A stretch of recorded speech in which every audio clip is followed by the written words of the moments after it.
ओम नमो नारायणाय। आप देख रहे हैं स्वामी चित्त प्रकाशानंद जी महाराज चरण पादुका के पास बैठे हुए हैं। स्वामी जी नारायण पर्वत के ढलान पर पड़ने वाला एक ऐसा स्थल जहाँ पर ऐसी पौराणिक मान्यताएं हैं कि भगवान विष्णु जब बद्रीनाथ में प्रथम बार आए थे तो उन्होंने यहीं पर सबसे पहले अपना चरण रखा था, इसीलिए इस स्थान का नाम चरण पादुका पड़ गया। चरण पादुका नारायण पर्वत और नीलकंठ पर्वत के बीच में पड़ने वाला स्थान है। इसी के बगल से ऋषि गंगा नदी बहती है।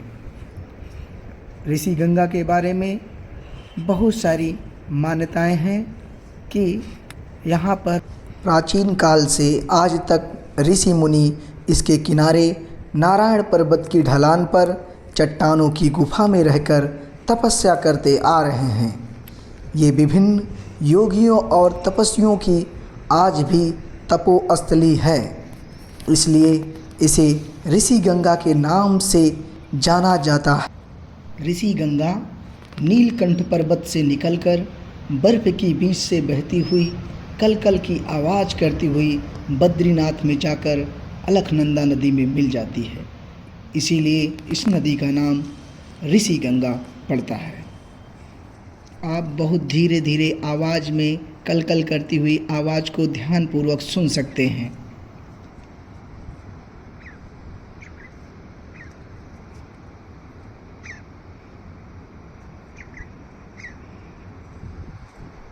यह स्थान चरण पादुका के नाम से प्रसिद्ध हो गया। स्वामी जी अभी चरण पादुका की परिक्रमा कर रहे हैं। ये जो पीछे आपको दूर बहुत बड़ा पर्वत दिखाई दे रहा है, ये नीलकंठ पर्वत दिखाई दे रहा है। नीलकंठ के बारे में ऐसा कहा जाता है कि इसके बीच में जो चोटी है वहाँ पर बर्फ़ नहीं पड़ी है, बाकी चारों तरफ बर्फ़ पड़ी है। ये भगवान शिव के कंठ के समान नीला पर्वत दिखाई देता है, इसलिए इसका नाम नीलकंठ पर्वत पड़ा है।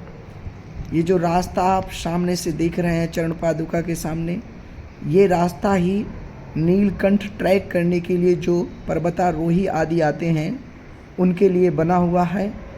ये रास्ता ऋषि गंगा के किनारे किनारे किनारे किनारे सीधे नीलकंठ ट्रैक पे चला गया है, नीलकंठ पर्वत पर। और ऋषि गंगा ये जो चारों तरफ बर्फ़ पड़ी हुई है, आप इसको देख करके समझ सकते हैं कि इन्हीं के ग्लेशियर से जो पानी निकलता है वही ऋषि गंगा में आता है। अभी तो ये आपको बर्फ़ पड़ी हुई चारों तरफ दिख रही है, लेकिन अगर आप गर्मी के मौसम में आएँ तो यहाँ पर आप देखेंगे कि चारों तरफ छोटे छोटे झरने आपको ये बगल में पड़ने वाले उर्वशी पर्वत से नीचे गिरते हुए दिखाई देंगे और इधर नारायण पर्वत से नीचे गिरते हुए दिखाई देंगे। अभी ये स्वामी जी जिस ओर बढ़ते जा रहे हैं, ये स्थान विभिन्न प्रकार की जड़ी बूटियों वनस्पतियों के लिए प्रसिद्ध स्थल है। यहीं बद्रीनाथ में एक बामनी गांव पड़ता है। यहाँ की महिलाएं और बहुत सारे पुरुष यहाँ गाय वगैरह चराने के लिए छोड़ देते हैं और उन्हीं के साथ सुबह पहाड़ तुलसी की पत्ती तोड़ने के लिए आते हैं। ये तुलसी की पाती का इतना महत्व है कि ये तुलसी की पाती बद्रीनाथ के मंदिर में तो चढ़ता ही है और इसके बहुत सारे औषधि गुण हैं।